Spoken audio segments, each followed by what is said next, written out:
Hello there, good evening. Welcome back to Celtic World Order podcast. Big happy smiling faces on screens you can see, and it's an absolute pleasure to welcome you back here because we've got a very positive, very good result to talk about because it was 5-star boys as Celtic's much changed lineup, we must say. Absolutely scalped Ross County in a first half performance, which was up there with some of the best that we've seen all season. And it probably could have been a lot more. And we'll get into that and we'll break down every single thing. As you can see, as always, I'm Steve O'Matt and I'm joined with my brother, Paddy Boy, who's still out there in the middle of the ocean at work, but he'll always make time for CWO. He'll always make time for yourselves and he'll always make time to sit down and talk about Celtic. How you doing, mate? All good, mate, yeah. Managed to watch the football yesterday and obviously caught some of the games today as well. So, yeah, decent weekend and puts us further ahead. So, yeah, Absolutely. buzzing, mate, buzzing. A good weekend all round indeed, you say, sir. We'll go on to that as well. Extend our lead over our supposed rivals, Aberdeen. I think that can file that one under better luck next time, but it is to be where it'll be. And we've got to face them as well midweek, and we'll go on to that as well because we'll win one eye towards that game as well. But before we do that, be quick bit of housekeeping as well. We'll say welcome to the channel. If you are a returning subscriber, thank you very much. If you're new to the channel, then it's a warm welcome to you as well. Our community here has really grown and we're working towards our next milestone of 1,500 subscriptions. So help us get there. You know what to do. If you like what you're seeing here, give it a wee thumbs up. You can share our content, but most importantly, hit the bell icon, hit the subscribe. It costs you absolutely nothing to subscribe. It helps us out. If you want to help us a wee bit further, you can donate by membership. Totally optional. No additional content at this time. Just helps us running the show here. And that is $1.99 per month. If you want to get us elsewhere, multiple places you can get in contact with CWO at X, at CWPod1888. We're on TikTok. And of course, we are on Spotify. So plenty of ways to join the ever-growing community. And thank you to everybody for the continued support. So, Paddy, let's get down to business, mate. Very good start to the weekend. And I think that when we looked at it, previously we've had these, I hate to say it, the European hangover, a wee bit of malaise around the team. And one thing that we've also previously done, and it's been mixed results, was rafting the massive changes. Now, that is something that we indeed did do. I put out a wee tweet from the account earlier on in the day, and I says I was looking for a couple of changes. In fact, I actually pretty much called most of those changes and what I was hoping for. The one that I didn't expect was Trusty to fall down to the bench and for Carter Vickers to be the one that was in there, because normally we give him a wee bit of rest. We know that he's had these injury problems. We try to nurse him every couple of games and maybe rest him. So I thought that maybe we'd do there. But there's what we got. This is what we had. All change. Look at that. Scales in for Trusty. Vi in for Taylor. And then, of course, the big ones in the midfield there, which were Bernardo and Mccowan. We had Tati and Engels making way. Kuhn dropping out for Forrest. And, of course, Ida in for Kyogo up front. 6 changes in total. And normally that's fraught with danger. But it healthily worked, didn't it? And what did you think, Paddy, when you initially saw that? Did you have any concerns about rotation? Or were you thinking Ross County at home? You always do when it comes to these things, Steve, and we've spoke about it many times on here. Like you say, the European hangover. So coming in after a European game where you've exerted yourself to that extent. I thought Carter Vickers getting the start was important. I thought that was very important to restore our faith in him, essentially. Keep him in there and just say, listen, big man, you're not losing your place because of that stupid own goal kind of thing. So I thought that was really important to see him in there. I was excited to see Vi again get on for the start, and Mccowan, we'll get on to talking about him. Absolutely. Fantastic, and obviously Bernardo in there as well. So there was a good few changes. James Forrest getting on and things like that. So listen, it was good to see. And it's exactly what you need. Like you said, we've got the game against our nearest rivals coming up during the week. And it was nice to rest a few players going into that. So all positive, mate. Absolutely brilliant. No, that's the thing. Just to, get comments are coming in there thick and fast. Keep them coming. Let us know what's your thoughts, what's your standout performances, what you're thinking looking into Wednesday. Anything you want to talk about, fire in. We'll get it up. What I try and get you is involved in this conversation as us two fools on the screen.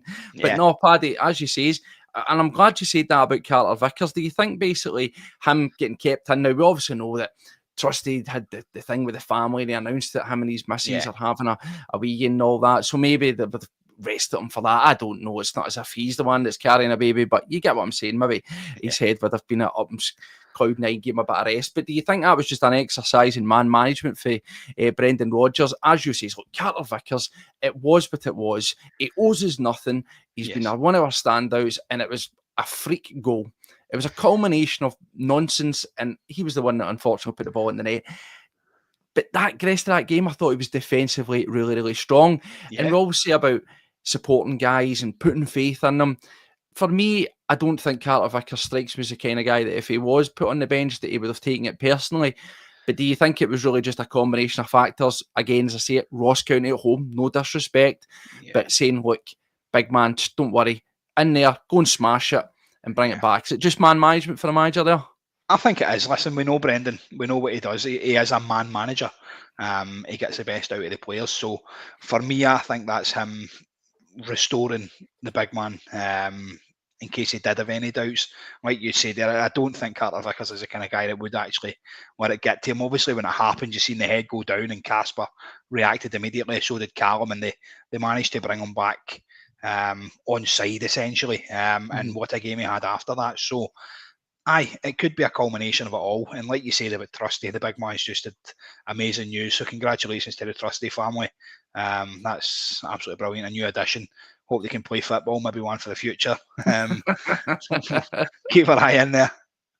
Aye, no, as I said, I was quite happy with the changes. I says, you've got to use the squad rotation. And I was calling for it. I thought it was a really, really good opportunity. Now, as we always say, to our boy in the face or green in the face on a Celtic podcast is, you want your guys to be fiercely competing for their positions. You don't want any shoe-ins. You don't want any dead certs, and you want to get it. There's a couple of other things as well, obviously. Valle was one that we were really, really calling out for. There was obviously that uncertainty whether he was going to go back to Barcelona or not. Turns out that he's now going to be with us all the way through to January. We know that they've got their own issues at Barcelona in terms of what they can and can't do with regards to transfers and spending and amount of players registered and things like that. So that's maybe opening a door as well for us that, come January, we can maybe even consider having chats about keeping him. But do you think now when we look at it in hindsight, he was fit, he wasn't even getting on the pitch? Do you think that was just because we were unsure if he was going to be about? And now that we know he's going to be about, do you expect him to be the left back moving forward? Let's face it, he's a step up from Greg Taylor. As far as I'm concerned, Greg Taylor is a decent enough left back, but he's not the option that I would go for. Valle offers a lot more going forward. He offers a lot more defensively as well. He needs to work on his power a little bit, and he's to bulk himself up. He's still young. He's still a wee boy, essentially, in there. So, I'd like to see him bulk up. I'd like to see him stay. He's a cracking young prospect, and obviously you don't get to play in the Barcelona youth scheme if you're not of any high standard. So, no, that's the thing. He came in, and I was, again, just to go through the midfield and look at it. For me, I thought it was long overdue for Luke Mccowan to be getting a start and getting his teeth in about a game. And, I just thought the opportunity was tailor-made for him. Yes. He come in, every time he's come in, every single time he's come in, whether he's started, whether he's come on as a substitution, he's always provided the goods one way or another. Whether it's been a goal, whether it's been assist, whether it's just been breaking up the play and making an absolute nuisance himself. I think looking at him at this moment in time, do you know what? He came in for Dundee, well experienced. He was their captain, so he was used to the style of play and stuff. But maybe he is excelling beyond what he's doing because he's still in that sort of romantic first stage where he's playing for his boyhood club, living the dream and stuff like that. I'm not saying he's going to drop off, but you get what I'm saying here. Maybe he is in such a vein of form because of these sort of factors as well. And I just think that he's been chomping at the bit. He's been desperate to get in. And we've spoke about them, Engels and Hatate. Let's be honest, they've not been great the past couple of games. Yeah. So it was well overdue for him to get a start. And mate, talk about taking chances. He's come in and he's absolutely smashed it. Assist daft and a goal. Yeah, listen, it was that, like you said, it was tailor-made for him. It really was. He's come in there. You see, he's chomping at the bit. He's a Celtic fan, a self-confessed Celtic fan, and you just need to listen to his interviews and watch how he talks. And he's excited to be there. He's one of us, and you can see that when he talks. He's passionate, and the hands are going, and he's absolutely buzzing to be doing that. He's living his best life, and you see it when he comes on, and he gives everything. And I think playing alongside guys like Callum McGregor and even Paulo Bernardo. I mean, Bernardo, although he is young, he's got that experience as a Portugal under 21s captain as well. And I mean, somebody commented earlier on there, the team is absolutely littered with captains. It's littered with people who know what it takes, people who've got that experience. Even though Bernardo's young, he's still got that experience. Mccowan, he's still a young boy, but he was captain at Dundee. And you see that on the And then park you've where got, they're and then talking. again as well, looking at even James Forrest, I know he's an elder statesman of the club, so to speak. Yeah. He's young in age, but in terms of service to the club, he's one of the elder statesmen. So in terms of leaders and people on that pitch, Yeah, as you say, is littered with them, and that's what that's what I really like. You know, when we were talking about Engels maybe feeling like he's lost his way a wee bit at the moment, it all comes down to this personality. All those guys that we've mentioned do have some sort of personality within the squad, a role. Do you know what I mean? When you look at Luke McCowan and he comes in and you think that he was still at Dundee as their captain. He's pointing, he's shouting, he's telling folk where to go. I love it. I love to see that, and that's what we need. And to say he's not off the back of a sort of lukewarm, tepid performance, albeit we got the vital point at the end of the day in Europe midweek. To ring the changes, these guys have been says, give us an opportunity, stake a claim.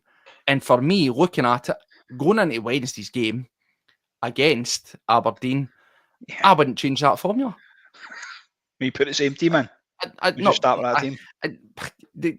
For me, the debate's always going to be, of course, you're not going to put in Forrest. I mean, the midfield three. You're not going to, no disrespect him, you're not going to drop Kuhn again for Forrest against that. You're just going to do it.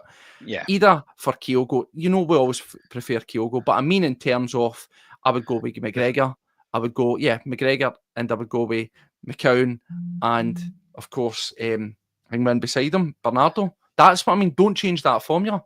Yeah, listen, I totally agree with you. I'm Rio Hatati's biggest fan. I say it on here pretty much every single podcast. I love the guy to bits. I think he offers so much, but I can't disagree with you. I think going forward, that should be the middle three until we need to change it. They were absolutely fantastic.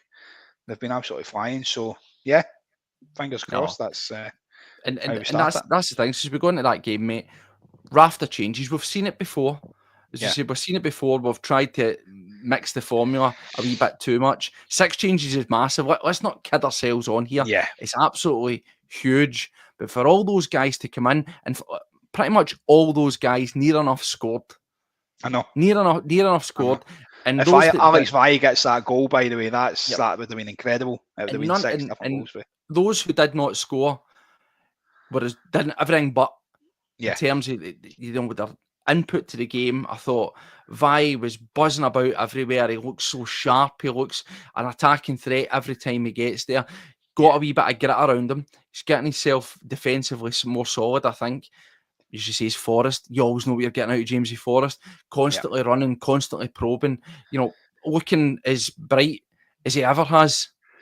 And then, of course, as you say, we only need to look at the midfielders and what they done there. Was just completely dictate that game.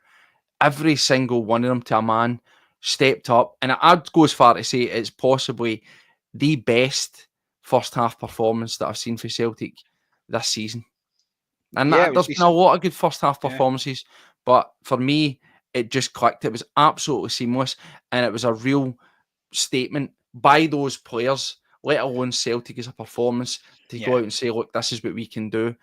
Because those guys stepped up to the plate, they went out there and they absolutely smashed it and maybe gave the manager a headache. And that's the most important thing. That's what I want to see. Aye, that's it. We spoke about bringing on like for like, Steve-o, and you're getting like for like, if not better this time. Obviously, McCowan and Bernardo coming into the middle of the park have been better than what we've seen for Engels and Hatate over the last couple of days. So Aye, going forward, mate, I'm absolutely buzzing with this. It's looking good, isn't it? Absolutely, it's looking good. It's looking better than good. You know, Yeah. this is the thing. We go into a game on Wednesday. I'm not under no illusions that we go into that game. That game Wednesday's going to be tough, right? Of course it is. Yeah. It's Aberdeen. It should be tough. And we're going away, and it's supposedly our nearest rivals. Also, the fact that they have been dropping points lately. Yeah. They'll be looking for a spring. They'll be looking for a bounce back as well. Aye. So there's a lot in it. But for me, I just look at that game and I think it'll take care of itself. But let's talk about the one that we did get down to. So as we say, raft of changes at the start, mate. But we came out quick. Yeah. Again, you've always got to caveat it. I know it's Ross County. Now, I don't want to sit here and, oh my God, that's always... We're going to do this every week. That's what it is. But look at the last time we played Ross County, albeit it was away. Very sticky performance. Just grinded through that one and got the result. That was after the European game as well, wasn't it? That was exactly. The European hangover. And this one, we started on the front foot straight away. As soon as that whistle was blown, everybody was pressing, they were forward, they were on it. Aye. And at the end of the day, Ross County just could not live with it. It was 5 goals in the first half. It could have been far more. And then when we get round to the second half, I would just describe it as cruise control. Celtic just dropped down the gears. I didn't feel that by dropping down the gears that there was any less lack of quality. As you well know, there was multiple times when we could have scored. There was blocks. They were really throwing themselves about to try and nullify us in that second half. But it was pretty clear. Half time, the job's done. Big game coming up on Wednesday. Don't break your neck. Do what you have to do. If you get more goals, brilliant. But I thought that was good. I thought that was also good game management. Don't get me wrong. Being at the game, I was sitting there. I was greedy and I was wanting to geese double figures. I was wanting. Of course I was. Of course you do. Yeah. Of course I was. But I wasn't. No, I wasn't annoyed at the end of it when we still finished 5-0 because I could see there was plenty of chances and I could see that it was almost became like a training match. We were just spraying the ball about, taking our time, being leisurely. A couple of things didn't come off, and that's it. Yeah. No, mate, listen, honestly, the first half I was sitting there just like yourself in awe. It was phenomenal. It's the way we wanted to start. Straight, like you said, straight for the get-go. There was no sign of any European hangover there. No. Like you say, you said they were chomping at the bit. Mccowan wasn't the only one that was chomping at the bit. You seen these boys, they were all chomping at the bit to actually go out there and get the job done. Even Big Adam Ida, I thought he had a cracking game as well. Putting himself about, getting involved in the play, coming short for the ball and things like that, mate. It was just, from start to finish, every single one of them were outstanding. And obviously the first goal comes about, doesn't it? The ball in with McCowan, absolute belter, and there's the big ginger Maldini with a bullet header. Incredible. That's what we've been missing. We kind of lack that when CCV and Trusty, they don't always attack the ball as much. Big Scalesy likes to throw himself in there, and I'll give him his due. He's brilliant in the opposition box. Might not be the best in our box all the time, but in the opposition box, he's one of the guys that's going to put his head in the firing line, and what a finish with the big man. I think it's Scales, just to touch him on as an individual. I thought he had an excellent game yesterday. And that's what I also like. I like his attitude. He's very, I say quickly, but he's promptly been sort of shifted out. You know, it's pretty clear that the preferred pairing is going to be Carter, Vickers and Trusty. And that's fine. We expect that. You go and spend your £6 million on Austin Trusty. You've bought him, spent that money to play him. It's as simple as that. So I'm okay with that. And it would be easy for a guy like Scales to maybe get his head down and think, I've done nothing wrong here. I've worked so hard. I've essentially earned my spot against all odds. And now I'm getting phased out. But no, again, every single time he comes in, every time he's called on, he's given an opportunity and he comes in and he provides. Not just scoring a goal. I thought he was defensively very, very sound. And again, with that slight change, with Alex Vai coming in instead of Taylor, who he's probably more used to playing alongside, seamless. You didn't even notice there was anything different. And one thing that I did like as well about Scales, and I know folk will maybe cast me up here, say, thought you didn't like that, Steve, you moaned about it. Remember last time I was sitting there, I was talking about the game, Paddy, against Bruges, and I says we kept on trying to build up the play and the runs into midfield from Carter Vickers, and it just wasn't working. Well, Scales is back to do that. and it looked a lot more comfortable. And I actually think it made Carter Vickers look a lot more comfortable as well, just knowing that he had to just do his job, just defend. Nobody was expecting him to run it in the midfield and build up play. And also, we get onto it because not only did he score, not only did he have a great performance defensively, he also was a bit creative. That ball over the top, numerous times we saw it. And of course, the first one Mccowan gets on the end, it's a wee curvy, chipped up over the top. But what a ball. As I say, see if Cal McGregor plays that, Hatate plays that, folk are going wild about that ball. And Big Scales does it. And there you go. The man of the moment, Mccowan, takes it perfectly. Traps it, doesn't he? And for his goal. It's a brilliant goal all over the pitch, but it starts with Scales, mate. Listen, what a ball. We've seen it for many times. You said that as well. Stubbsy used to be that as well. Big Alan Stubbs could ping a ball 50 yards to your feet. He was one of the guys that just, you always look for that wee ball over the top, and Scales, he's got that in his locker. We've seen it so many times before, and he just looks up, pings it over the top. Mccowan traps it out there, incredible, and then first time finish right into the top corner. Keeper's got no chance. And for me, that just kind of that settled all the nerves. Anything that was going to be sitting there, and then it was party time, wasn't it? It was just show time. They could have put the slippers on for the rest of the game. As I say, it's a blistering start, nice and quick, and that's what we want to see. That's what we're, it's maybe sorely lacking. We've had some all right performances, right? But we were scoring well, and we're scoring quite heavily, as you well know. And then with that sort of period where we were just getting by, and performances were all right, and results weren't exactly massively flattering or devastating. Now, of course, you're never going to have a season where every single game is like we saw yesterday. It's just not going to happen. That's not how seasons pan out. But it's important that you do have a wee mix. Do you know what I mean? Because if that was another game that we just get through sort of 2-0, 3-1 or something like that, you're maybe like, European hangover and all that, as I say. But it was exactly what we needed. It was the perfect medicine to bounce back after, as I say, quite an adverse midweek, but also, as I say, more importantly, looking at your next massive game against Aberdeen. That's exactly what you need.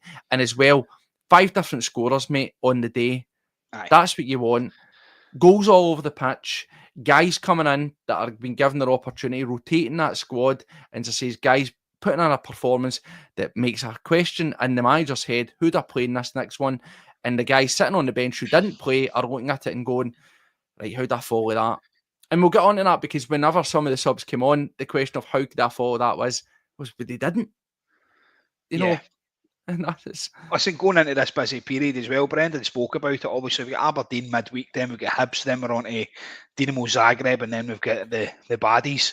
So it's a busy period, isn't it? It's a chance for everybody in the squad to get a wee game in there, and that's what we've been building this team for. That's why we wanted the like-for-like changes in the middle of the park, so that we could say, right, you know what, we'll take off Hatate, we'll take off Engels, or we'll take... Well, if you'd to say to me last year, we're taking off Hatate and Bernardo, who are you putting into the middle of the park?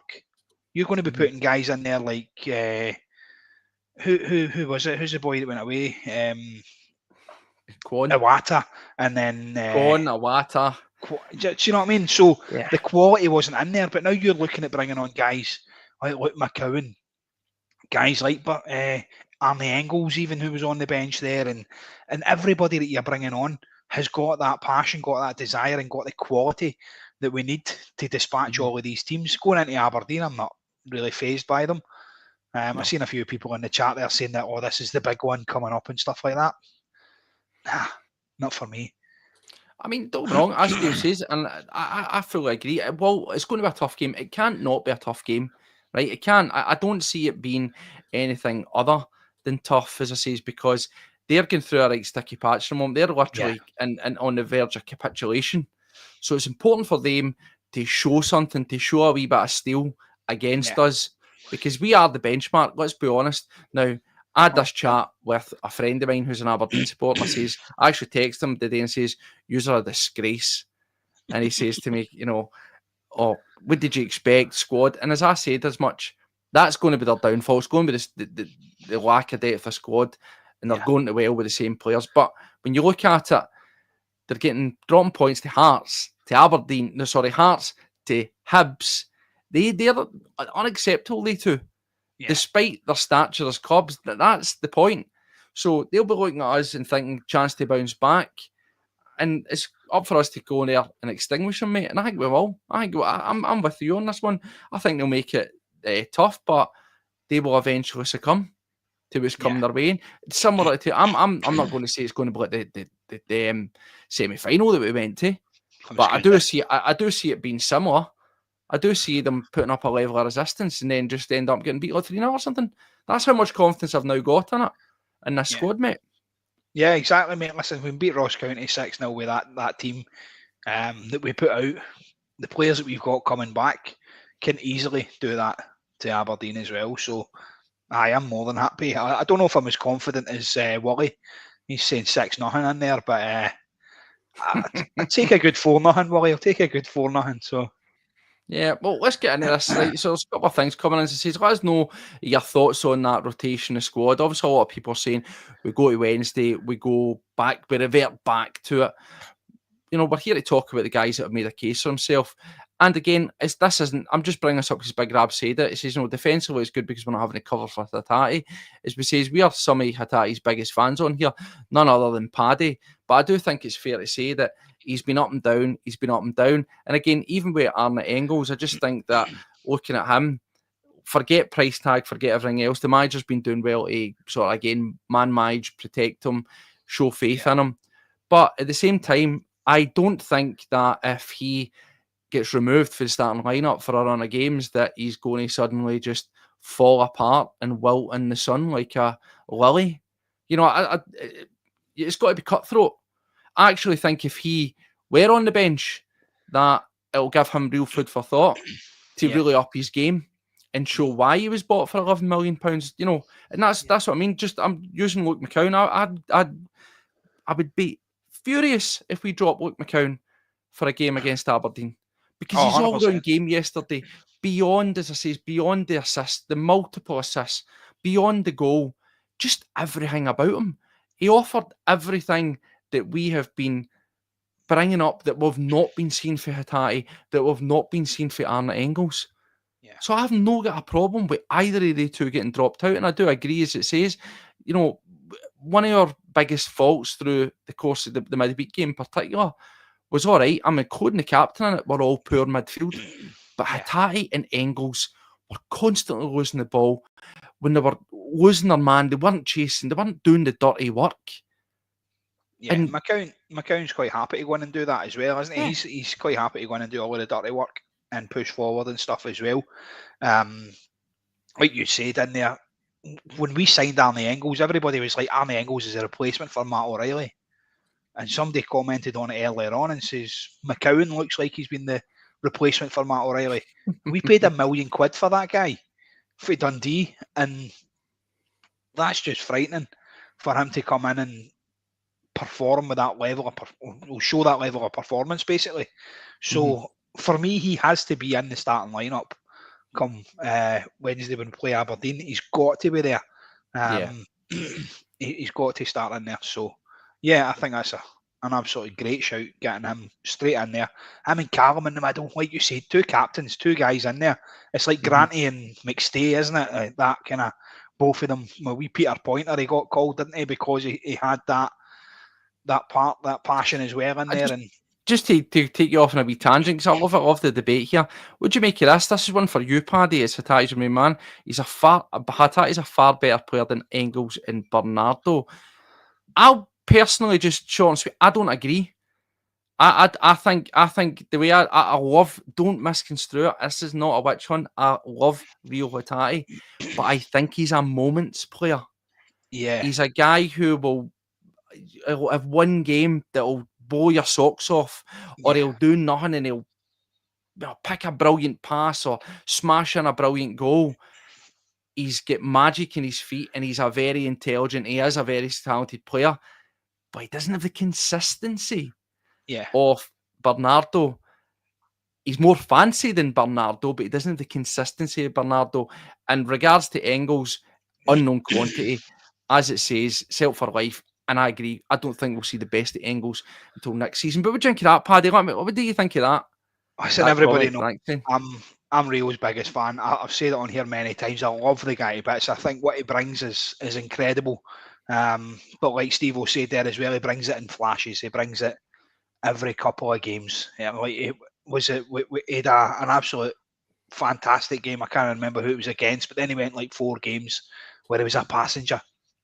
And then straight away he's back in and he's had 3 incredible performances. And then we've seen him the other night there against Bruges. Not only him, but obviously the others in the midfield did a bit of a Snyder as well. But he had that game. And then if he'd have played at the weekend, it'd probably been another one of those kind of lulls. He likes time on the ball. And if Hatate's getting time on the ball, then he's got the vision and he's got the talent to hurt you.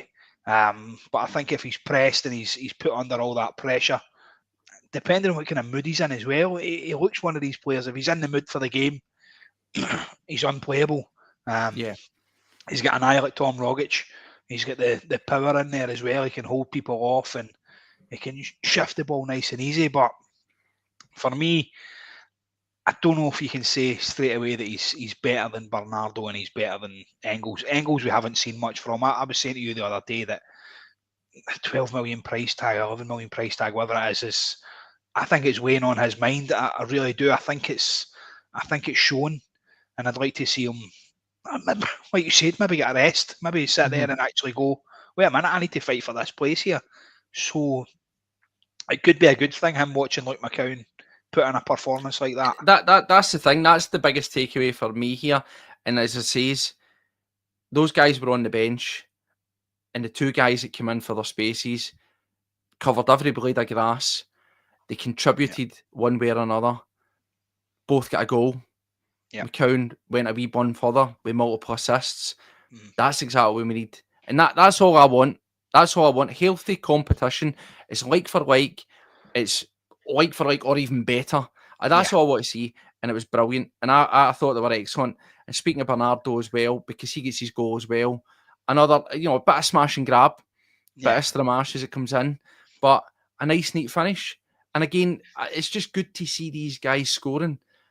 He's another guy that can add goals to his game. We've seen it. We've seen the goal against Rangers. We've seen various finishes, the culture chip, the volley, the smash and grab when it's there. He's got a variety of finishes. He's got a great pass. He's got a great engine. He puts himself about. Would I go as far to say a complete midfielder? But nobody's, listen, at this stage, he's still developing. He's a young guy, but he's very much on the sort of right trajectory. And again, looking at the price that we paid for him, and price is subjective. It's neither here nor there. As you says, maybe that's, laying heavy on the mind at Engels. I don't know. Maybe it's expectancy. Maybe it's just settling in. As I says, I've not got any issues with Engels' price. I think from what I saw of him when I was doing my research around him at Augsburg, he's in the Belgian side. He's clearly a really good player.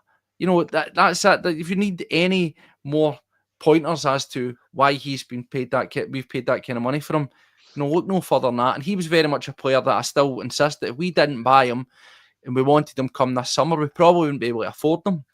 So you've just got to take the rough with the smooth with that one, and he will come good. And that's what we've got to go. That's it. Yeah, you know what I mean? I'm all right with it.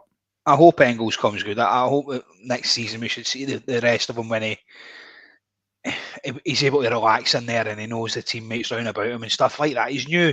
Not everybody hits the ground running. It's just a year to kind of bed him in. So fingers crossed. He spoke about Bernardo, mate. Listen, when that ball drops, he's there, he's jogging on the spot. He's standing round about the 6-yard box and he knows exactly what to do. He's no messing about. Need to take a touch. He just rattles it straight into the bottom corner. And listen, cracking finish. And it was well deserved as well. If anybody else, obviously like McCowan had his goal, Scalesy had his goal, it was probably deserved for Bernardo as well to get that one. So, absolutely fantastic. And deserved. And it looked like he enjoyed it and all his wee celebration and stuff. That was lovely. So, I mean, there's 3 guys we've mentioned. Mate, 3 guys come in. They've got 3 goals. We spoke about them. Brilliant. Love to see it. And a variety of finishes as well, which is good. But really, everything that we've been doing well was on show in that first half. Yeah. John Collins, the passing, the movement, the tempo, it genuinely was. It was really, really good because you remember how flat we were, and you would probably argue that under the lights of a Champions League game, that's what we were expecting. That's the occasion, the excitement, the atmosphere. That's what we expected on Wednesday. Yeah, 100%. And arguably, again, I know you're talking about you want to bounce back, but even though you're at home, sometimes these games like, it's Ross County. They can be hard to get up for in a strange way. Aye. So it was brilliant to see that it didn't matter. Aye. It'd be easy to G yourself up for a Champions League game against Bruges than it would be against a cold day in fucking Glasgow against Ross County. Aye. So it was nice to see that. But the same as well, says a couple of other goals to get on to. And of course, the other 2.5, mate. Let's start with McGregor. He's been doing it all season. And I seen him when he got the penalty, picked up the ball, and you started to see him shimmy across the front of the box. You're like, hit it. You were just waiting for it. And mate, we've said at times that he's not scored a Snyder at all, has he? No. There's been no Snyders this season. He is just finding, is this the best version so far that we've seen to Cal McGregor? Now, if you remember, whenever Rodgers was with McGregor first time around, we did see a lot of goals out of him there as well. Obviously, he's a lot older now, a lot more experience, a lot more rounded, a lot more complete player. Do you think this is us literally getting to see the best version of Callum McGregor that we've ever seen? And particularly now that he's sacked that Scotland nonsense, we're only going to see it more often. I fucking hope so. Callum McGregor 2.0, isn't it? He stepped up this season. If you're not aware of this, Callum McGregor is currently the top goal scorer in the league. I think that's absolutely incredible. And every single one of the goals, I think, has been for outside the box, isn't it? Absolutely incredible. Smasher. Yeah. They've been absolute screamers, especially the one against the Mankey mob across on the other side of the city. That was one of my favourites. He's just becoming the all-round captain. That's what you want. That's your captain's performance, isn't it? You said when you see him cutting inside. We had Murdo McLeod on here and we were talking to Murdo about that with the whole crowd, the expectation. You get that with Callum as well when he cuts inside and you're like, shoot! Do you know what I mean? And that's kind of what Murdo was saying. The crowd were like with him as well. And it's like every time we got the ball 30 yards out, the crowd were like, Murdo, shoot. And you're doing it with Callum now because you see that in him. You know he's got it. You know it's in the locker. And listen, fair play to him. What a finish. As soon as that leaves his boot, the keeper's no saving that. Nah. Two keepers only saving it. It's an absolute worldie. And again, the excitement at that point, like, see by the time the third goal went in, we were all jumping around looking at each other like, this is unbelievable. This could be anything we want. And it was just, I loved it because the atmosphere, that was another thing that people were touching on, was the atmosphere midweek. And it was strangely muted. You had our two sort of ultras groups. You had the boys, where I'm sitting there behind us. And they were constant throughout the course of the game yesterday, but also the European game, and then obviously the Green Brigade at the other end. But in between, the rest of the stands, very muted, very, very quiet. So it was buzzing from start to finish. And it was, it was really because of how well we're playing, but it was non-stop action. Everything was getting cheered. The goals were obviously getting lapped up, but just the fighting spirit that you saw, as I says, particularly, I can't keep mentioning it enough times, Mccowan snapping into tackles, winning the ball, turnovers, everybody. There was a couple of times where McGregor was in the box and he'd lose the ball and then he'd quickly fight and get it back and bust back. And these things were getting celebrated and applauded like goals. The atmosphere throughout the whole stadium was continually up there. And that, it obviously fed into the park because every time the guys got the ball, it looked as if they could have cut them open at will, done what they wanted, and it was exactly what we needed. It's exactly what the fans needed, exactly what the players needed, and a perfect aligning of the stars, mate. And up to that point, 4 cracking goals, all very well constructed, all different. We get the header, we get one played in behind, the wee smash and grab, right place, right time. Then we had the absolute fizzer. So entertainment, mate. Do you know what I mean? That's it. And at that point, I'm sitting there and I'm sitting talking to one of the boys and he says, all we need now is a goal for one of our strikers. And he kind of laughed and he says, your strikers don't seem to score many goals, do they? I says, we're still doing all right. We're putting them in. I says, I've got faith it'll come, and then sure as hell, here it did. Another assist from Mccowan, puts the ball in, cracking touch for Big Ida, how he touches it there and then turns away for the defender and just bullets it into the bottom corner. Absolutely incredible finish, and I think that'll give him a lot of confidence as well going forward. I think he really needed that. It was a good finish, obviously, as we say, he comes in. Some people have, again, been a wee bit critical of him. One thing that they were always criticising was his touch and stuff. I actually thought yesterday's touch was very, very good. It wasn't perfect. It's never going to be perfect. He's a big guy. He's massive, and it'll always be a wee bit clumsy. Similar to the way Jackie Marcus was a wee bit clumsy and stuff, right? You're going to get that, right?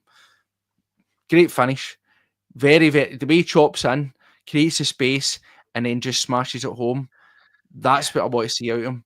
And to say, again, you saw when he ran away, you saw with the celebration, you saw with the sort of, look in his face, he was loving it. And he should do, because it's an absolute cracker of goal. And again, that's what you want for your strikers. That's him now picked up a few goals. And that will only help and help. And so again, stake his claim for starting. Do we go with somebody like Ida against Aberdeen? I had this chat with a couple of the boys in the stand, and they're saying, just play our normal team, play our side. Don't play, because I says, I want to play McGregor, I want to play Mccowan, because I like that energy, I like that sort of a wee bit of bite and grit and stuff. And the guys are, oh no, I'd go back to Ingles and Hatate. Play your preferred style. Don't tailor it to the team that you're playing against. But I don't feel that by us making those changes, that's us somehow try to tool up for maybe another team's style. I think regardless of who we start, it's the same system. I don't ever feel like you're horses for courses and saying, oh, you need to play such and such because he'll do that against them because they're going to be physical, he's more physical. I don't think that is. I just think there's guys who naturally will have more physical attributes or better passing or better ball retention, whatever it is. But when you fit them into the system, it doesn't really make any difference to the way we play or how it looks. Yeah. No, listen, mate, I totally agree with you. And I think going into the game against Aberdeen, I think Kyogo will start. I think he'll start up there, even though Ida's got his goal. We know that you're a big fan of Ida. You're always shouting for these starts. Still not having it now? I don't think he'll start against Aberdeen. I think Kyogo's got too much pace in the tank there. Up against Aberdeen, he's shown it so many times. He loves a goal against them as well, doesn't he? You just need to look at the semi-final we were at, a couple on that as well. And it is what it is. Listen, he'll start with Kyogo up there. Mccowan for me has to start. I think he's proved enough in there. I'm just excited I can't wait for the next game. It was one of the kind of games that just got you, like you said, it got you back in the mood. It got you, after Bruges, I come away, a lot of people saying Bruges was a decent enough result. They were a good side and things like that. But the performance, I think, deflated me a little bit. And it kind of put me down. Not put me down, but it put me in a little bit of kind of, right, we need to bounce back. We need to do something here. I want to see an improved performance. And then you watched that first half and you went, yeah, that's the Celtic I want to watch. That's how we should play football. And I think going into Wednesday night, if that team turns up and we play like that, it'll be another demolition. It'll be another one, like Willie said, it could be another 6-0. Yeah. It was very, very comfortable, mate. And we get the sort of subs come on, 5-0 at half time. Yeah. Would you have packed it up and went wholesale again half time and just went everybody off, or were you happy with how we came out? I think the only sort of real change we got was obviously we get Yang nice and early. Yang for Dyson, yeah. Yep. It was good to see. I thought there would have been a lot more. I really did. Sorry, before we say that, Paddy, because there's a name, Dyson. We've just not spoke about him. I thought he had a good performance. He had a far better performance than he did. Obviously, he scored a goal against Bruges, but we all know that he was particularly poor, as was everybody in the first half. But I thought he had a very good, energetic, more like himself, first 45. Maybe not as influential, and that's probably because normally we would focus on the wings a lot more with Kuhn and Maeda. I think between the two, I would say Forrest was the far more active winger.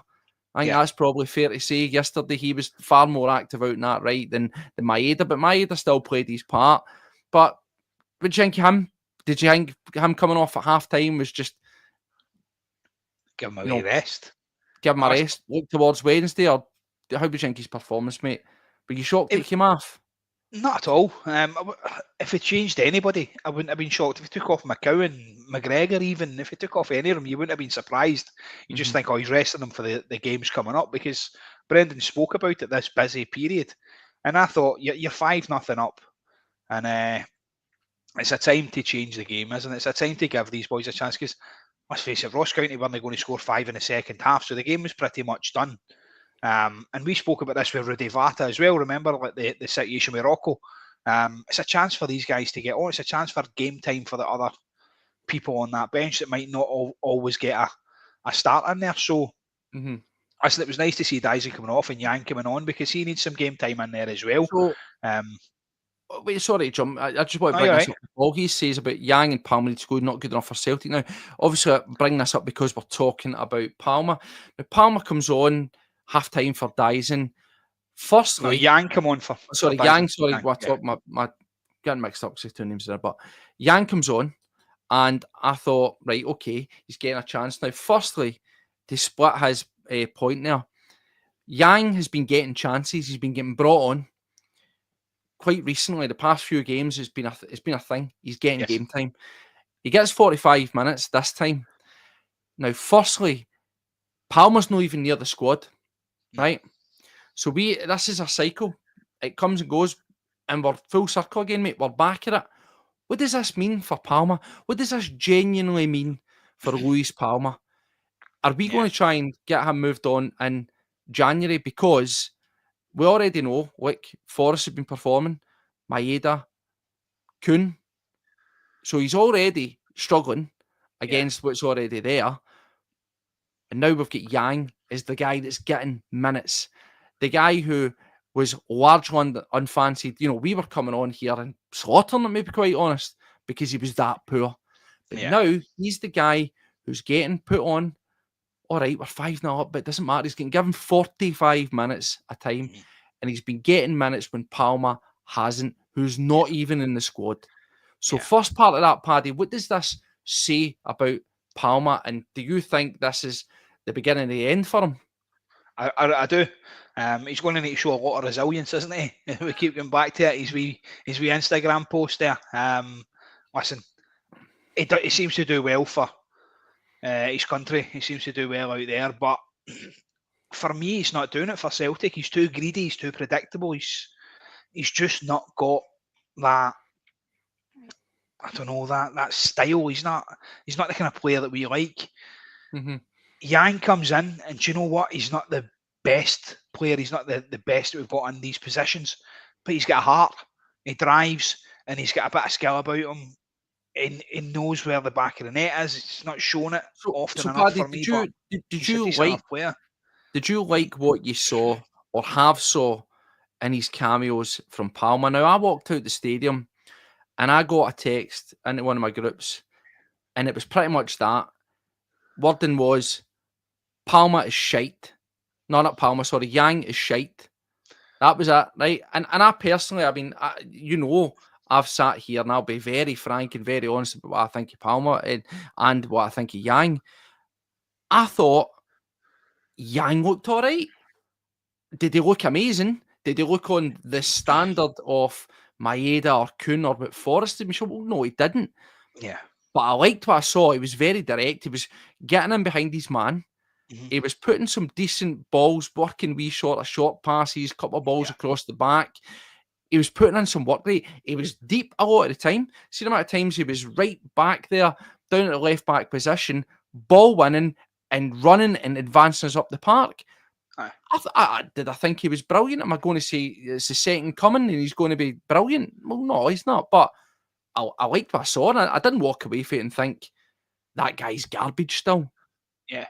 No, for me, he's putting in the effort. He's putting in the time. You can tell that as well. And all I want for these players is to see them tracking back as well. We said it about Nicholas Kuhn last year. He was all right going forward. He wasn't doing as much as what he's done this year, obviously, but he wouldn't track back. When he lost the ball, the head went down. Yang doesn't do that. He loses the ball, he gets straight back up when he sprints back and tries to win it back. And and that's good for me. I'm quite happy to see players in there doing that. He's not the most technically gifted player. He's not like a Nicholas Kuhn or Daisy Maeda or anyone like that, but he offers you something, and he offers a lot more for me than what Palmer has. So, yeah, Palmer, mate, I've said it before, he's so selfish. We want our wingers to drive for the byline, and we want them to get the ball in the box. Palmer's in it for himself. Palmer just wants to cut inside and have a shot. Listen, Nicholas Kuhn does it, but Nicholas Kuhn puts it in the back of the net. Palmer puts it in Rose Ed. I thought that for me, Yang yesterday showed enough sort of, signs that he can be worked on. Clearly the fact that the manager's playing him in some capacity, regardless of how long it is, it shows that he's obviously seen an improvement. He's seen a marked improvement in it to say, right, okay, let's build on it step by step. It was 10 minutes here, 15 minutes, now it's 45 minutes. Now, as I say, I think his second half performance, the first part of it, the first 20, 25 minutes, they were good. He dropped off a wee bit for me. And I think that's maybe where some of my mates were getting on to, the wee bit of a slight drop off near the end of the game. But I think when he came on, in terms of looking to try to be energetic, to try and, pick up where Maeda left off. Yeah. And look at the amount of times, though, that we were working down Yang's wing.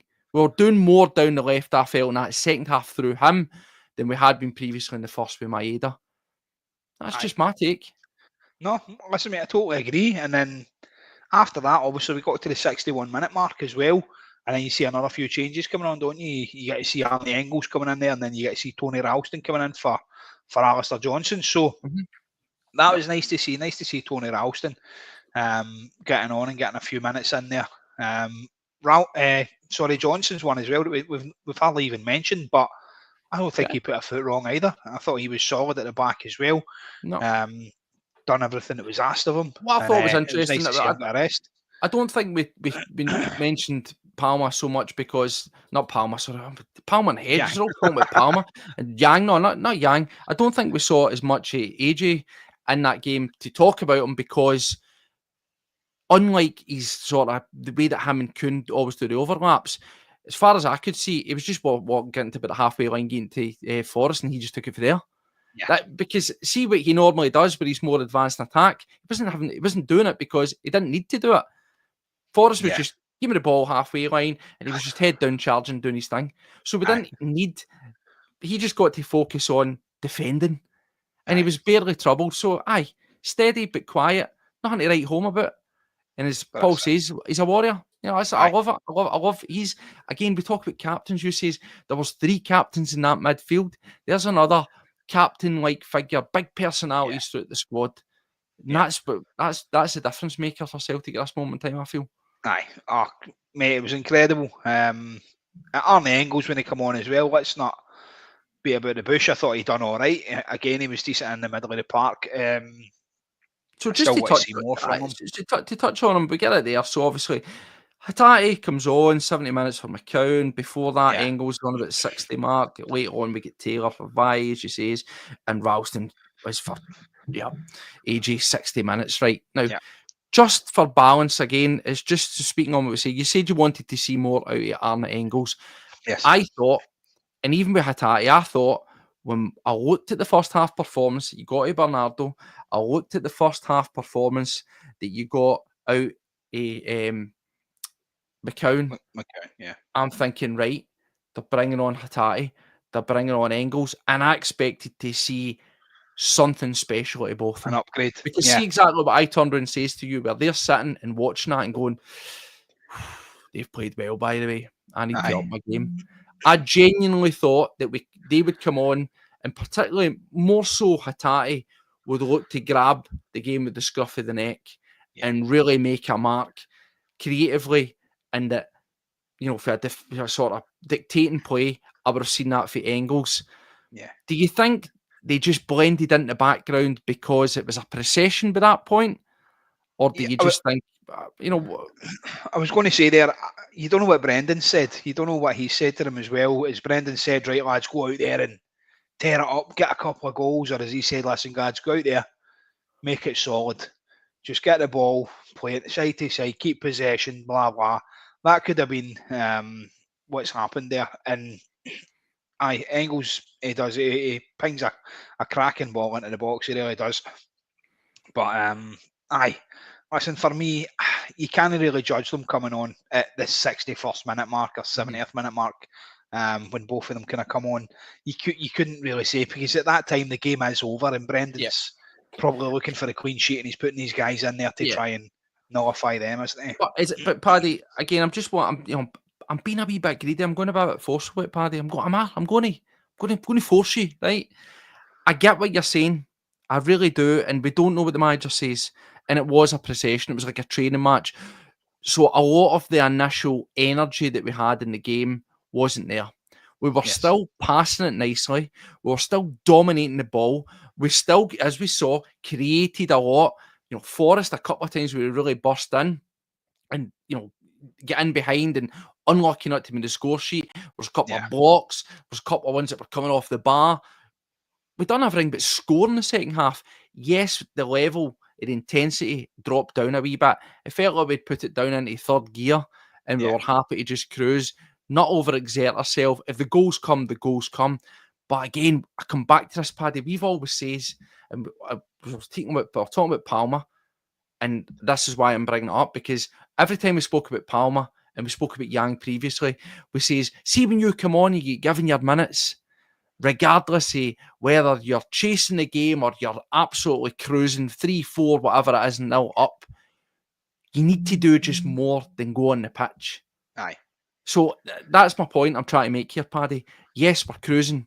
We know that we're not wanting to get any injuries ahead of a massive game, a massive sort of body of games that are coming up looking towards Pittodrie midweek. But I don't know, mate. I just felt that they're be fully aware that their performances have been lukewarm. They've been a bit up and down, a wee. I wouldn't go as far as say turgid, but far from their best recently.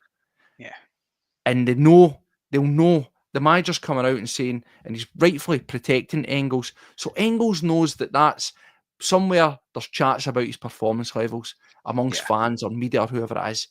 I just thought based on that they would come on and just show a wee bit more than just stabilising the game. That's all I'm saying. And that's maybe me wanting my cake and eat it. I just wanted to see something. I wanted to see them say, right, I'm going to try and one up what you done. Aye. No, and I get that, but when you're coming on at 5-0 and you're coming on at that stage of the game, I think for me it's game management. You're not going to overexert yourself. You're just trying not to get injured. Try and just go out there and see the game through. And like you said, if the goals come, they come. For me, it wasn't a matter of them going out to prove themselves. I think Hatate and Engels will have time to do that. And the manager will see what he sees in training and decide on that. Who's going to start for this game? He probably already knows his team. Let's face it. He's probably got it picked already. But yeah, like you said, we went down the gears. We played it out, and it was good game management for me. No, I think it's good. And I'll just bring up some of these. Obviously, loads of sort of things. Paul, I don't know if you've watched this whole podcast, mate. We've literally been saying that from start to finish. We're just commenting on what we saw. We all believe that he's going to kick on. We'll see the best of him next season. We all wish him well, but we're just commenting with our eyes. Like, there's nobody's getting on his case. We're just commenting what it is. I just think that, the substitutions that came on, out them all, I think Yang's the guy that really done what I'm talking about. Tried to show that wee bit of energy. Obviously, he doesn't have the skill levels, unfortunately, at this moment in time to, make it happen as such. But it's just a bit. Maybe it's a wee bit greedy. But I just want every time a guy come on the pitch to show something. But it was very much just plain sailing and showing up the game there, really, wasn't it, Paddy? Aye. Probably unlucky not to have maybe at least one, possibly two goals, would you say? Was there any particular chances that you'd pinpoint that second half, or did it all just blend into one for you? Aye, it just kind of blended in, didn't it? Obviously, we hit the woodwork and stuff, but a wee 7-0 would have been nice. Something like that, a nice wee 7 or 8 in there. Obviously, when you get a 5-0 first half, like you say, Steve, you look at it, you go, yes, he's 10. It'd be good to get the double figures and bury the opposition, so to speak. But listen, did Celtic show a bit of empathy? Did they kind of go out there the second half and, Oh, do you like know you what? said, Sorry take to the foot jump off the in. gas? We forgot to mention it. Did the goalkeeper shite it in the first half? Their Who's keep? goalkeeper? Oh, aye, Did he aye. take off? Do you think he just packed up and went, I'm up no well up the road? Ah, it's the wife on the phone. I need to go. See you later. Aye. He shat his pants, isn't he? He's definitely wanted to get out of there. I mean, so would you. You don't want to be in goals and Callum McGregor scoring for 30 yards against you and Ida pinging one in for, I don't know, 20 yards. And the guy must have had an absolute horrid time in there. And Yeah. fair play, do you know what I mean? The other keeper will be stating his claim now, won't he? He'll be saying, "Oh, I kept them at nothing each, mate. I was absolutely brilliant." And Was he talking he'll on be, keepers, Paddy? Just on that, to finish up with regards to the game. I know it's not normally done hang. I know it maybe could be quote unquote seems a wee bit disrespectful. Would that have been a good chance to give Sinasal a second half? I don't know. It's not really the done thing, is it? But I get what you're saying, aye. And that's what I was saying earlier on, like with the conversation that we had with Rudy Vata and the whole Rocco transfer thing, is not getting a chance when you're sitting at 5-0. These guys sitting on the bench, 5-0 up at half time, are going to be going, "Oh, we're getting a chance here. We're going to get a wee sniff at this. We're going to go on to show what we can actually do." And listen, the keeper might have been sitting there thinking that as well. You don't know. And as strange as it would have been, I think it could have been done. It could have been one of the things. You get your 5 subs, just turn around straight away and go, right, you off, and put out a full raft, because there's no way that, like I said, Ross County were going to score 5 in the second half. So for me, the game was done and dusted. It would have been a great chance to actually see some of them. So aye, it would have been strange, but it would have been a good chance to get some minutes into him. Yeah, well, it finishes 5-0, as we say, probably if we wanted to. If we really forced the issues, we say, admittedly, and people are saying as much in the comments, we did get down a level. I don't think it was a drop off in terms of the quality of what we saw and making it happen, still probing and passing.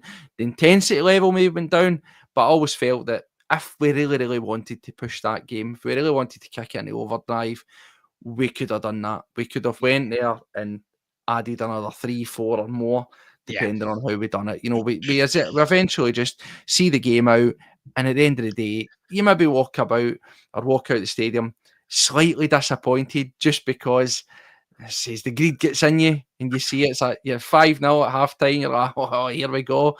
But I don't think anybody would have been disappointed as such by that and go, oh, it was a really bad second, because it wasn't. It was a good second half.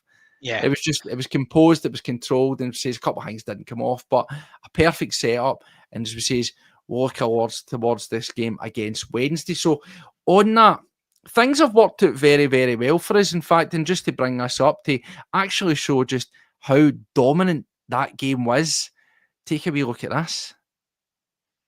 I mean, have some of that there. I mean, it is absolutely ridiculous. 76% possession, that was pretty much all over it. 25 shots at goal, 9 on. 12 of them are blocked, and that's the thing that we saw, as we said, particularly in that second half. Things weren't coming off. Defenders were just throwing their bodies in the way, cut them up over the bar and stuff. Goalkeeper saves. You know, Casper Schmeichel had one save, and it wasn't even a shot. If you remember, it was like a boot for aye, the halfway line, and he had to say it right. So I'm not even giving that as a real stat. The passing, 760 passes, 19 corners, mate. aye. We score for a corner, but we really need to be taking more for these corners, don't we? Yeah. Oh, listen, I've said that for years, and you look at the players that we've got in the box as well, and we've got some tall players in there. Even Ida, when he's in the box, he's a big bit of a boy, and obviously Carter Vickers, Trusty, Scales. We've got big lads in there. Vickers is unlucky for a corner. There's one, and he gets under it, and a wee bit Aye, unlucky there. exactly. And the balls that we're putting into the box, like Mccowan puts a cracking ball into the box, Aaron Engels puts a cracking ball into the box. So we've got the guys here to do it, to cause the damage for the corners. With 19 corners, that is ridiculous. That's so amount. So yeah, cracking statistics, mate, and it just shows you how one-sided the game was. It was it was easy street, and I'm hoping that it's set us up for a cracking cracking game on Well, Wednesday night, because we're going to be getting into it full of confidence as well. yeah. So we go against Aberdeen, and as we well know, it helps us out well. They've played one game more than us, obviously did that extra game, and they take another draw. Is it fair to say that's the bubble well and truly burst? Now, listen, we're playing at lip service. Did anybody really think that they were going to be title contenders? No. I think the task for them is, can they finish second? Can they be the flying ointment? I think that is their remit this season. And Yeah. potentially could they have got to a cup final or sneak a cup? That was Aberdeen. I think that's Aberdeen's greatest aspirations. Obviously, they'll want to finish as high as possible. Second would be dreamland for them. That'd be like winning the league, but certainly no less than third is what they'll be looking at probably when the season started. You know, get ourselves into a European spot. That's what Aberdeen will be probably looking at. But in terms of this, it's over into in terms of it being a title challenge. But is it over for them for second place, Paddy, as well? Nah, I don't think so. You've still got the January transfer window coming as well, and I think their manager's shown enough for a bit of investment in there. I think he's shown, look what I can do with the squad that he's given me. So for me, he's got to get a wee bit of investment, and I'd like to see Aberdeen fight for the second place. If they could split the two biggies in the league, then yeah, by all accounts, like you say, that's a cracking season for them. And every Aberdeen fan that I've spoken to off here has said that as well. That's their main goal. They say, "Oh, the title's away from us now, mate. We'll be quite happy to split you." Like, well, that's a decent way of looking at it. Well, let me refer real quickly to this table here right now, Paddy, because you've got me thinking. So, in terms of how that shapes up, we're obviously top of the pile. We were right up there, 37 points, one game less played than Aberdeen on 33. Yeah. Rangers have played one less than them as well, and at this moment in time, they are 7 points behind them. Now, you've got to imagine that that's going to be coming. It's going to be less come midweek. Yeah. And I said this again to one of my friends that does support Aberdeen. I says, well, you better hope that you don't drop points elsewhere. I says, because the only fortunate thing for you is Rangers are going to lose 9 points to us as well. Yeah. So you've got to capitalise those weeks that we beat them. Yeah. But it all starts on midweek for us against them. I think the bubble appears to have burst. Are they going through a rough patch? As I touched on, the teams that are dropping points to you can maybe forgive St Mirren, although if you remember when they played St Mirren were on a wee sticky bad patch of form, so it was a bit of a surprise, albeit they're still top six. You know, Hibs, Hearts, bottom of the pile, absolutely turgid, so that's the problem there.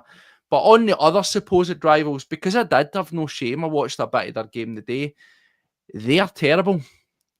Yeah. They are terrible. Yeah, I didn't see much of the game. Fringe players and scud them. Yeah, I didn't see much of their game today, but a few Rangers fans on here, and I did speak to them. I says, "How did you do the day, mate?" And he says, "Oh, we were terrible. With no heart, there's no nothing. It was an own goal, I believe. An ex-Rangers player that scored it. Nothing to see there, obviously. But yeah. To be fair, I did see the goal. There was not much the boy could do about it. It was one of the ones at the back post that kind of hits off him, goes in. Who cares? But the point is, our supposed challengers are all guff. It's as simple as that. We're going to find ourselves midweek, mate. We're going to be an absolute pile of points ahead of Aberdeen when we do them, because it's going to happen. And then, you know, when we do Rangers as well. But I think at this moment in time, the way things are going for Celtic, I reckon that we could finish ahead of second place, whoever that may well be, 16 points, 17 points, something like that. And then it being 20 plus to third. I really do think that.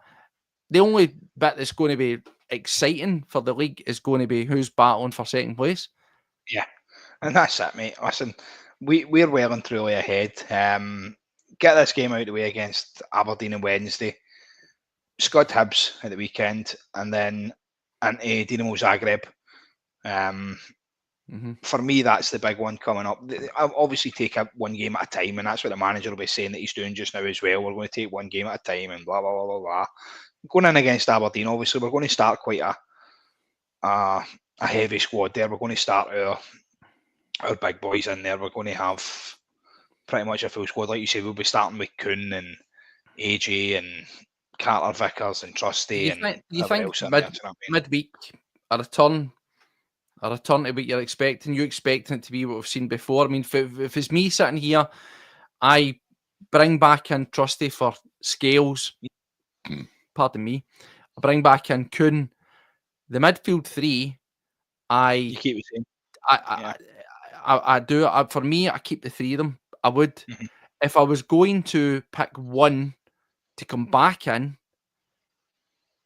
it would probably be Hatate for Bernardo. Mhm. I personally wouldn't bring in Engels. I just wouldn't, because I think he needs rest. I think he needs a time to just sort of reset himself and get that desire to pick up his game a wee bit. As I say, I think he's a very good talent. I think he will come good, but I just you know what you're going to get out of Aberdeen. Mhm. They'll be looking for a reaction. They are at home. They are wanting to try and bounce back. Yeah. And I just think that we've said that the past twice I've says, oh, this game's a great opportunity for Engels. You know, you get his head in the game, Champions League game. It's a great opportunity for him. You know, how many times have I said that over the past sort of 2-3 times? And you could say the same again. You know, your nearest rivals away at night under the lights. What an opportunity for him to step up. But I don't want to go to that well. I don't want to go to that well. I'm actually saying, no, just let him sit there. I think Because rest him. he's sitting, well, and a wee bit of sort of maybe psychology, if you will. I don't think it's going to hurt him. I don't think he's going to wilt in the sun if he's sitting on the bench. But see, sitting on the bench on the TV under the lights against your nearest rivals, he'll be sitting there like that. I'm on the bench. I want to play. Yeah. That's what I'm. Exactly, that's it. Give him the bit between the teeth. Give him the wee bite that he needs. I think that's what it is. He needs a kick up the arse, basically, as my mum would have said. That's it. That's exactly what he's needing. And for me, putting him on the bench, you have to start Mccowan. He's in there. That's a no-brainer. Mccowan starts. Mccowan, McGregor, and another for me. But I would like to see Engels dropped. Would I like to see Hatate in there? Of course I would. He's my man. Bring him in. You're going to get Kuhn, you're going to get Dyson, and I think you're going to You're get adamant. You're adamant it's going to be Kyogo, aren't you? I think it's got to be Kyogo in there, mate. I really do. I think Vi will start over Greg Taylor, which might come as a shock to people, but might not. I don't know, but I think Vi's done enough for me to start in there against Aberdeen as well. So going forward with that, yeah, that's kind of my team, mate. It picks itself, really. All out attack, go for them, get them by the jugular, finish them off. My prediction, as always, as everybody who watches us constantly knows, it's going to be 4-0. That's my prediction. You heard it here first. Get it it's done. going to be 4-0. But that's the thing, thick and fast games, mate. We've got that game midweek, huge one. We've then got Hibs at home. Now I'm looking at Hibs at home, thinking, right, they should be getting absolutely scudded. They've had 2 alright performances recently, but yeah, we'll take care of them. Then, of course, as you mentioned, 4-0 for that now. And then it's Dino with Zagreb. So this is a really, really heavy congestion of fixtures at the time. Yes. No game you're taking lightly. Hibs is Hibs. I reckon we play largely our strongest side or our more typical normal side against Aberdeen with perhaps, as I say, Vi, and for me, I'd keep in Mccowan. That's the change I'd make there. I think when we get down, I know we're looking well ahead. I think Hibs is what we just saw there. 6 guys in. That's what I think. Aye. Because you're looking towards the Zagreb game. But this is a good thing about it, mate. We've proven that we can do it. And at home, 6 changes, 5 goals, brilliant performance. Right, cool. Rest it. Second game in between. Back to the tried and tested, the usual lads. Weekend against Hibs, change it again, and it frees up. So we're in a really good position, and I thought it was excellent rotation of the squad, and it put us in a good position. Happy days, mate. Aye, that's absolutely fantastic when you can change 6 players and 4 of them get in the score sheet. One of them gets 4 assists. That's good management, isn't it? And like you said, coming up against Hibs for me is going to be another one. I know, shoot you in. It's going to be a time where we can rest players going into this. I know I've seen that. Well done, 420. Aye, you stick it on then. Going into the Hibs game is a good game for us. That's one that we can rest a few players going towards the Zagreb game, because listen, take nothing away from Zagreb. I think that's going to be a tough one for us as well, and no doubt we'll cover it closer to the time as well, Steve. Of course. You do your wee breakdown on them, which I think is going to be quite a good one, because they're no mugs. They're sitting well up in that league as well, and they're kind of run about us, and they've had a few decent performances in there. So listen, it's an exciting time, mate. It's an exciting time, and then look, and then further afield, we've got a cup final, mate. We've got a cup final against the Baddies. Yep, that'll be nice and easy. And listen, you don't need to get any of the players up for that either. The players know exactly what they need to do against them. Callum McGregor has never lost a final as a captain at Hampden. How does that's class, isn't it? Absolutely fantastic. And do you know what? Before you kind of cut us off and whatever, I need to say hiya to my wee boy Finn. He's going to be watching us tomorrow. So hi Finn, that's for you. So they can see it. So it. No worries, boys. Says it went a wee bit longer than we normally would there. Just over an hour and 15. Thanks to everybody for joining us. Says love it. Plenty of content, plenty of comments coming in there. Absolutely brilliant. Love the community's grown, as we says. Just before we go, as always, just make sure, costs you nothing to do it. Hit subscribe, hit the notification, get involved. Says we're trying to hit that next milestone, 1,500 subscriptions. That's what we want. Subscribers. That's what we want. So help us get there.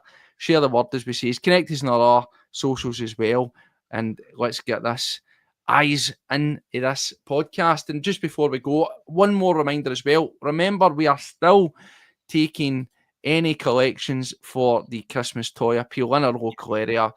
By Ellis Decor, every year they collect new toys and distribute them to less fortunate families and children in our local area of Coatbridge, and they extend that up to Airdrie as well. So if you want to get involved in that cracking cause, then give us a wee DM. We'll take any donations. We'll happily pick up anything.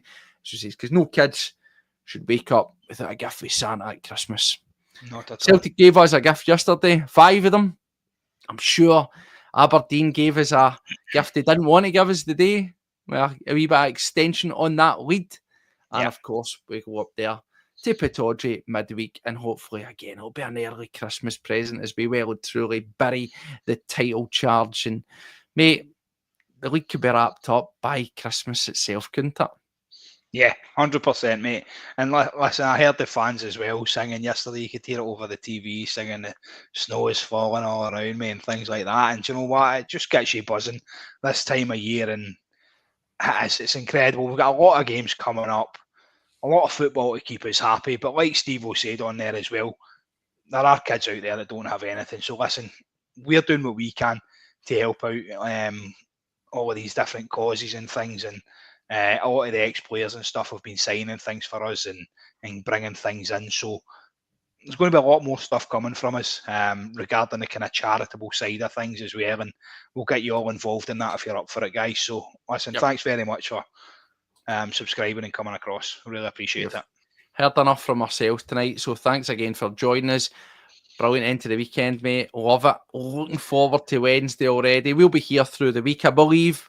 Myself and young Josh will probably be here for an earlier show. Might be morning, might be afternoon. The only way to know is, of course, to get on our social media and get subscribed and notified here. And that'll be popped out. So anyway, as always, take care of yourself. Till next time, take care of yourself. And Paddy, send them home. Hail. See you later. Hail, boys.